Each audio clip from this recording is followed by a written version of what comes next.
నమస్కారం. లక్ష్యం కార్యక్రమానికి స్వాగతం. కరోనా నేపథ్యంలో వాయిదా పడిన స్టాఫ్ సెలక్షన్ కమిషన్ పరీక్షలకు కొత్త తేదీలు వెలువడ్డాయి. ఆగస్టు నుంచి అక్టోబర్ వరకు ఎస్ఎస్సీ పరీక్షలు జరగనున్నాయి. ఈ నేపథ్యంలో మారిన పరీక్షల స్కెడ్యూల్కు అనుగుణంగా అభ్యర్థులు ఎలా సిద్ధం కావాలి, అదనంగా లభించిన సమయాన్ని ఎలా ఉపయోగించుకోవాలన్న అంశాలను నిపుణుల మాటల ద్వారా తెలుసుకుందాం.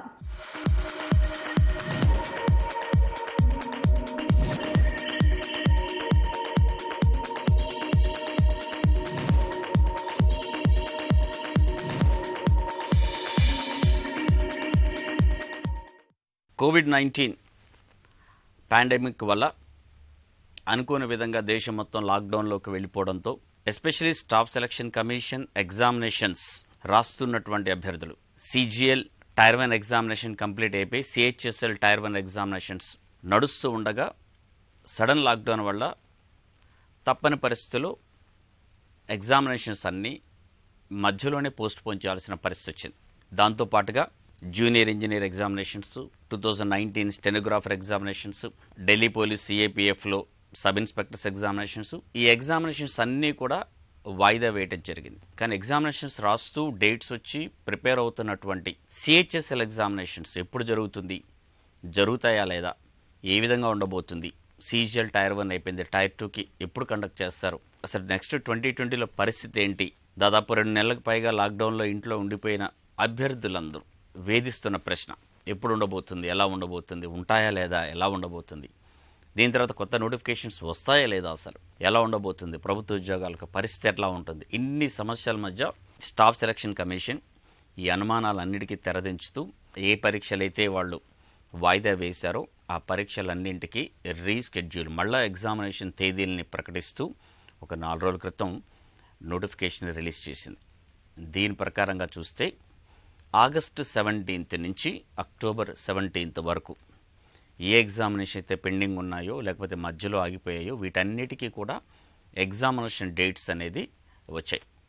17 ఆగస్ట్ నుంచి ముందుగా లెఫ్ట్ ఓవర్ ఎగ్జామినేషన్స్, మధ్యలో జరగాల్సినటువంటి ఎగ్జామినేషన్స్ వదిలేసినటువంటి CHSL టైర్ 1 ఎగ్జామినేషన్ 17 ఆగస్ట్ నుంచి స్టార్ట్ అవుతుంది.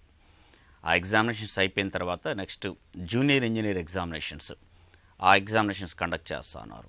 దాని తర్వాత వీళ్ళకి స్టెనోగ్రాఫర్ ఎగ్జామినేషన్స్ కండక్ట్ చేస్తున్నారు. తర్వాత CAPF అండ్ ఢిల్లీ పోలీసులో సబ్ ఇన్స్పెక్టర్స్ ఎగ్జామినేషన్స్ కండక్ట్ చేస్తున్నారు. ఆ తర్వాత హిందీ ట్రాన్స్లేటర్ ఎగ్జామినేషన్స్ ఉంది. అండ్ ఫైనల్గా CGL టైర్ 2 ఎగ్జామినేషన్. ఈ ఎగ్జామినేషన్స్ అన్నీ కూడా అక్టోబర్ 17కి కంప్లీట్ అయిపోతున్నాయి.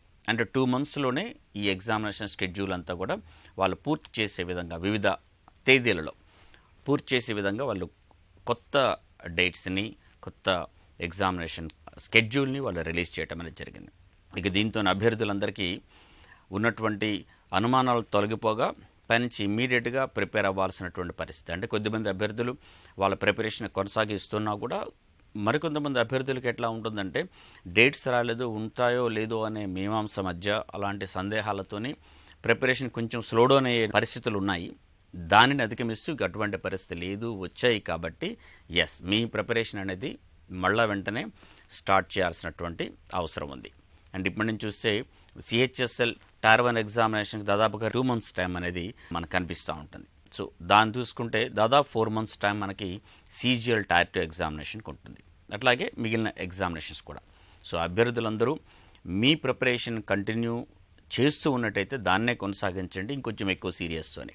లేదు ప్రిపరేషన్ ఏదో కారణాలతో మీరు ఆపేసి ఉంటే మాత్రం దాన్ని వెంటనే మొదలు పెట్టడం అనేది చాలా అవసరం. ఇవన్నీ కూడా 19కి సంబంధించినటువంటి ఎగ్జామినేషన్స్. మరి 2020లో స్టాఫ్ సెలక్షన్ కమిషన్ రిలీజ్ చేద్దామనుకున్నటువంటి నోటిఫికేషన్స్లో పరిస్థితి ఎట్లా ఉంటుందంటే ఎస్ ఆల్రెడీ ఈ ఎగ్జామినేషన్స్కి వాళ్ళు మొదలు పెట్టారు కాబట్టి వాళ్ళ పనులు వాళ్ళు చేసుకుంటూ వస్తూ ఉన్నారు. కాబట్టి మనకు సాధ్యమైనంత వరకు 2020 క్యాలెండర్ కూడా వాళ్ళు కొంచెం అటు ఇటుగా సమయాన్ని తీసుకున్నా కూడా ఇంకొకటి 1.5 month టైంలో డెఫినెట్గా ఆ నోటిఫికేషన్స్ కూడా వచ్చే అవకాశం ఉంది.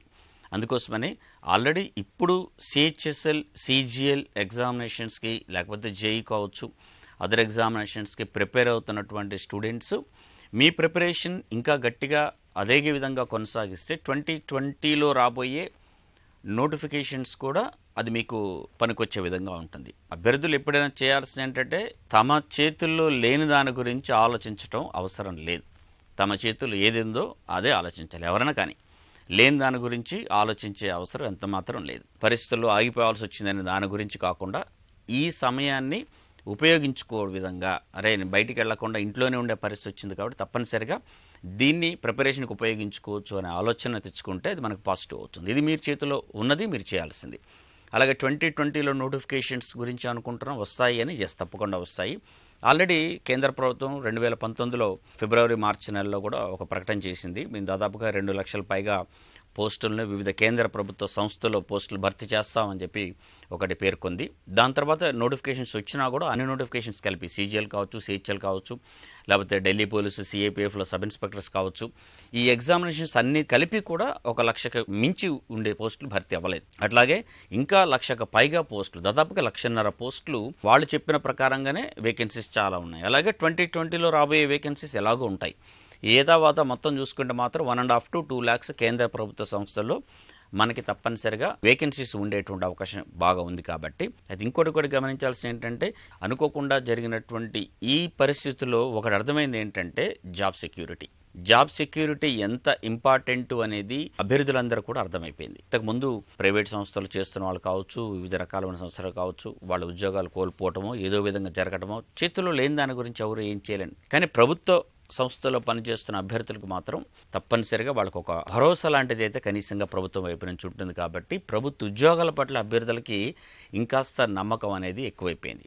దీన్ని దృష్టిలో పెట్టుకుంటే అభ్యర్థులు గమనించాల్సిన ఏంటంటే ఇక్కడ ప్రభుత్వ ఉద్యోగాలకి డెఫినెట్గా కాంపిటీషన్ ఎక్కువ ఉంటుంది. ఇంత ముందున్న కాంపిటీషన్ కంటే ఇప్పుడైతే కాంపిటీషన్ డెఫినెట్గా ఎక్కువ ఉంటుంది. ఇది మాత్రం దృష్టిలో పెట్టుకోండి. మీ ప్రిపరేషన్ ఎట్లా ఉందో నేను అనుకోవటం అయితే కనీసంగా 1.5 టైం మాత్రం ఉంటుంది మీకు కాంపిటీషన్ ఇంతకు ముందుతో కంపేర్ చేస్తే. మీ ప్రిపరేషన్ కూడా అదే విధంగా ఉండేలాగా చూడండి. అంటే మీ ప్రిపరేషన్ ఎంత సమయం అయితే చేస్తున్నారో, ఎంత సీరియస్గా అయితే చేస్తున్నారో ఆ సమయం కావచ్చు, సీరియస్నెస్ కావచ్చు డబుల్ అవ్వాలి. అప్పుడే మీరు పోటీలో ఉండేటువంటి అవకాశం ఉంటుంది. మీ ఫోకస్ మాత్రం 100% ఉండాల్సిందే. అది మాత్రం కాదనలేని వాస్తవం. అప్పుడే మనం ఈ సక్సెస్ తెచ్చుకోవడానికి అవకాశం చాలా ఉంటుంది. నేడు వ్యాపార వాణిజ్య రంగాలు అంతర్జాతీయం కావడంతో కామర్స్ గ్రాడ్యుయేటర్లకు, బిజినెస్ అడ్మినిస్ట్రేటర్లకు అపార అవకాశాలు అందుబాటులో ఉన్నాయి. ఇంటర్ తర్వాత కొన్ని రకాల అవకాశాలు, డిగ్రీ, పీజీ చేసిన వారికి మరికొన్ని రకాల అవకాశాలు, జాతీయ, అంతర్జాతీయ కంపెనీలలో భారీ స్థాయిలో మంచి వేతనాలతో ఉద్యోగ అవకాశాలు అందుబాటులో ఉన్నాయి. ఈ నేపథ్యంలో కామర్స్ విద్యార్థులకు ఉన్న వివిధ కోర్సులు, ఉపాధి అవకాశాల వివరాలను నిపుణుల మాటల్లో విందాం. కొంతమంది విద్యార్థులకి ఈ సైన్సెస్ అంటే కొద్దిగా ఒక రకమైన భయం కానీ, లేదా గణితం అంటే కొంతమందికి భయం ఉంటాయి. గణితము, సైన్సెస్ అంటే కొద్దిగా భయం ఉన్న వాళ్ళందరూ కూడా ఈ హ్యుమానిటీస్ అండ్ సోషల్ సైన్సెస్ మీద దృష్టి పెడతారు. ఈ మారుతున్న పరిస్థితుల్లో తల్లిదండ్రుల్లోనూ విద్యార్థుల్లోనూ ఈ హ్యుమానిటీస్ అండ్ సోషల్ సైన్సెస్ మీద దృష్టి మారలింది అని మనం చెప్పుకోవచ్చు. There is a sudden shift. ఇందులో లభించే బ్రాంచెస్ ఏమిటంటే కామర్సు, ఎకనామిక్సు, సివిక్సు, దాన్నే మనం CEC అంటాం. మ్యాథమెటిక్సు, ఎకనామిక్సు, కామర్సు, ఇలా రకరకాల కాంబినేషన్స్ మనకి ఈ బ్రాంచెస్లో మనకు కనబడుతూ ఉంటాయి. ఇప్పుడు అవి చదువుకునే విద్యార్థుల యొక్క సంఖ్య కూడా చాలా బాగా పెరుగుతుంది. ఇప్పుడు మనకన్నా ఎక్కువగా ఈ కార్పొరేట్ స్టైల్ ఆఫ్ కామర్సే మనకు ఎక్కువగా కనబడుతుంది. అంచేత ఈ కామర్స్ అనేది చాలా ప్రధానమైన విషయం. ఈ కామర్స్ విద్య మేనేజ్మెంట్ సైన్స్ విద్యగా ఎక్కువగా రూపాంతరం చెందింది. ఈ మేనేజ్మెంట్కి చాలా ఇంపార్టెన్స్ ఉంది. కాబట్టి ఈ 3 years కోర్సులైన బీకామ్, BBA, BBM, BBS కోర్సులు చాలామంది నేర్చుకుంటున్నారు. కొంతమంది గ్రాడ్యుయేషన్ చేయలేకపోతారు, ఇంటర్మీడియట్ CE తోటే ఆపేస్తారు. 10th క్లాస్ పాస్ అయిన వాళ్ళందరూ ఇంటర్మీడియట్ చదవరు, ఇంటర్మీడియట్ పాస్ అయిన వాళ్ళందరూ గ్రాడ్యుయేషన్ చేయరు. మరి ఇంటర్మీడియట్ CEC చదువుకొని ఆగిపోతే వాళ్ళకి ఉపాధి ఏమిటి అంటే వాళ్ళకి కూడా మంచి ఉపాధి ఉంది. ఇంటర్మీడియట్ CEC చదువుకున్న విద్యార్థులకి టాలీ అనే ఒక కంప్యూటర్ కోర్స్ ఉంది. ఆ టాలీ అనే కంప్యూటర్ కోర్సులో వాళ్ళు అధ్యయనం చేసి అది పాస్ అయితే, ఆ శిక్షణ పొందితే వాళ్ళకి మంచి అకౌంటెంట్ పోస్టులు వస్తాయి. కామర్స్ విద్యలో ముఖ్యమైనది ఏమిటంటే పద్దులు రాయడం కూడా ఉంటుంది. పద్దులు అంటే అకౌంట్స్. ఆ సంస్థ ఇతరులకు ఎంత డబ్బు ఇచ్చింది లెక్క రాయాలి. ఆ సంస్థకి వినియోగదారుల నుంచి రోజు డబ్బు ఎంత వచ్చింది ఆ లెక్కలు రాయాలి. ఈ పద్దుల్ని నెలవారీ, అర్ధ సంవత్సరం, సంవత్సరానికి ఆ వ్యాపార సంస్థకు వస్తున్న లాభాలు ఎంత, నష్టాలు ఎంత, తర్వాత బ్యాలెన్స్ షీట్ ఒకటి తయారు చేయడం, ఇవన్నీ కూడా మీకు అకౌంటింగ్ అనే పాయింట్లో వస్తాయి. ఆ అకౌంటింగ్లో మంచి శిక్షణ లభిస్తుంది టాలీలో.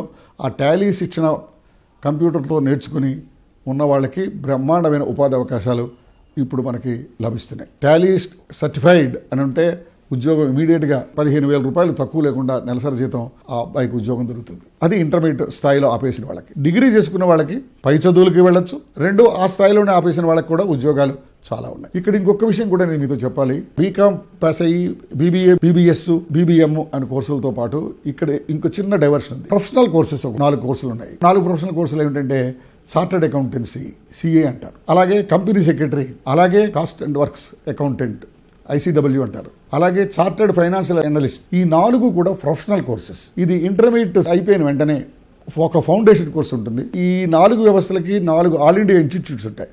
All India institute of chartered accountancy, all India institute of company secretary, అలాగా జాతీయ సంస్థల వాళ్ళు నిర్దేశిస్తారు ఈ ఫౌండేషన్ కోర్స్ ఏమిటి, ఇందులో ఉండే అధ్యయన విషయాలు ఏమిటి, పాఠ్యాంశాలు ఏమిటి, పరీక్ష పేపర్ యొక్క నమూనా ఏమిటి, పాస్ మార్క్ ఏమిటి, ఇవన్నీ కూడా ఆల్ ఇండియా ఇన్స్టిట్యూట్స్ వాళ్ళు నిర్ణయిస్తారు. ఇది ఫౌండేషన్ కోర్సెస్ చదువుకుంటారు. ఫౌండేషన్ కోర్స్ చదువుకున్న తర్వాత వాళ్ళ చార్టర్డ్ అకౌంటెన్సీ, కంపెనీ సెక్రటరీ కోర్సులు ఆర్టికల్స్ అని అంటారు.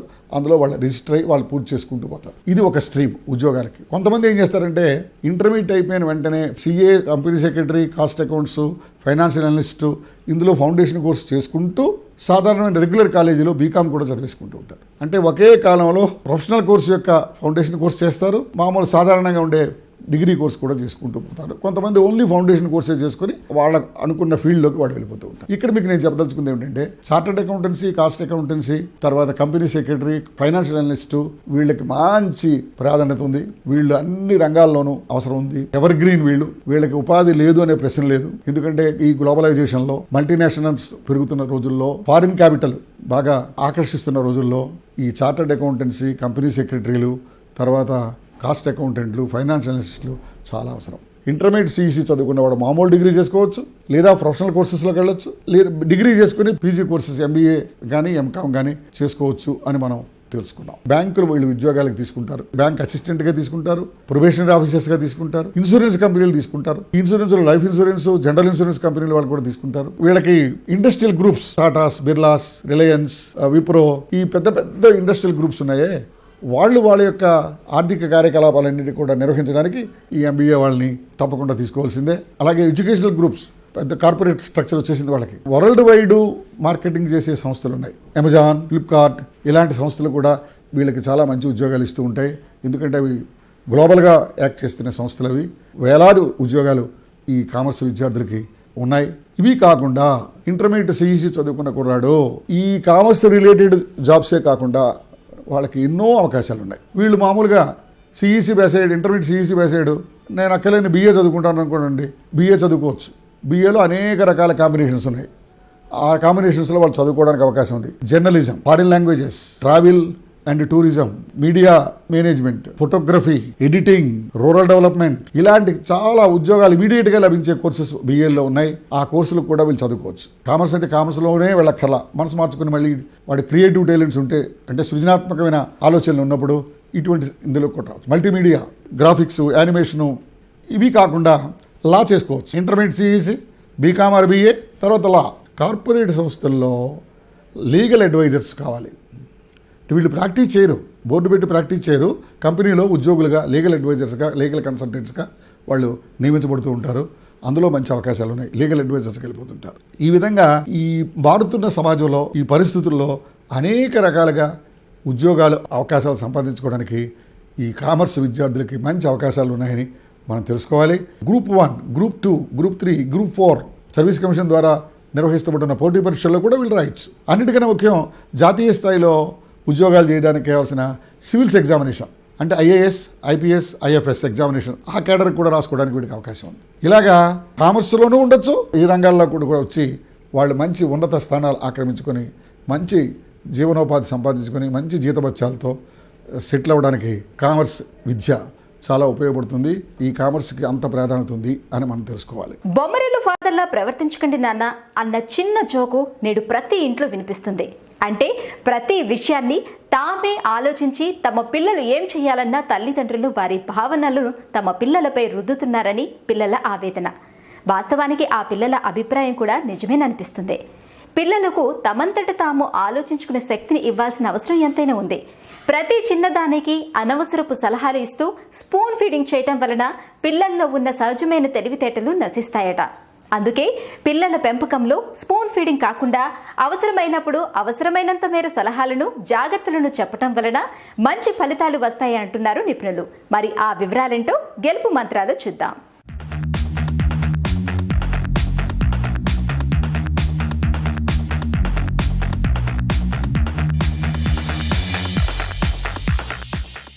ఈ మధ్యకాలంలో చాలామంది తల్లిదండ్రులు చాలా రకాల ఆందోళనలకు గురవుతున్నారు. ఆ ఆందోళనలో ఒకటైనటువంటిది ఏంటంటే స్పూన్ ఫీడింగ్. దీనిని ఎందుకు ఇలా స్పూన్ ఫీడింగ్ అన్నాను అంటే, చాలామంది తల్లిదండ్రులు కౌన్సిలింగ్ సెంటర్లకు వచ్చి వాళ్ళ పిల్లల గురించి, మా పిల్లలు అస్సలు మాట వినరండి, మా పిల్లలు ఏది చెప్పినా అర్థం చేసుకోరండి, వాళ్ళ చేతులతో వాళ్ళు ఏ పని చేయలేకపోతున్నారు, అన్నిటికీ మా సలహా అడుగుతున్నారు అని చాలామంది తల్లిదండ్రులు చెప్తుంటారు. దీనికి ప్రధాన కారణం మాత్రం పిల్లల్ని పెంచిన పాత్ర తల్లిదండ్రులే కనుక దీని పర్యవసానాలు అనుభవించాల్సింది కూడా తల్లిదండ్రులే. ఎందుకు ఇలా అంటున్నానంటే, చాలామంది ఎదుగుతున్న వయసులో పిల్లల్ని స్వయంగా వారి ఆలోచనలు వారికి చేయకుండా ప్రతి విషయంలోనూ వారే అన్నట్టుగా మేము ఎలా అయితే చిన్నప్పుడు కష్టపడి వచ్చామో అలా మా పిల్లలు కష్టానికి గురవకూడదు, ప్రతి విషయాన్ని మేము వాళ్ళకి అందించాలి, ప్రతిదీ వాళ్ళ కాళ్ళ దగ్గరికి తీసుకురావాలి అని తల్లిదండ్రులు ప్రయత్నిస్తారు. ఇది సర్వసాధారణమే. ఎందుకంటే పిల్లలు మన కలలకు ప్రతిరూపాలు. మనం ఏది చేసినా వారి కోసమే. మరి ఇటువంటి నేపథ్యంలో పిల్లల్ని స్వశక్తితో ఆలోచించే ఏర్పాట్లు కనుక తల్లిదండ్రులు చేయకపోతే ఎప్పటికీ వారు మీ వెనకే ఉండిపోతారు. మనం పిల్లల్ని కన్నది మనకంటే ముందు మనం ఏమైతే సాధించలేకపోయామో వాటన్నిటినీ సాధించడానికి కోసం మనం ఎప్పుడూ కళ్ళగంటూ ఉంటాం.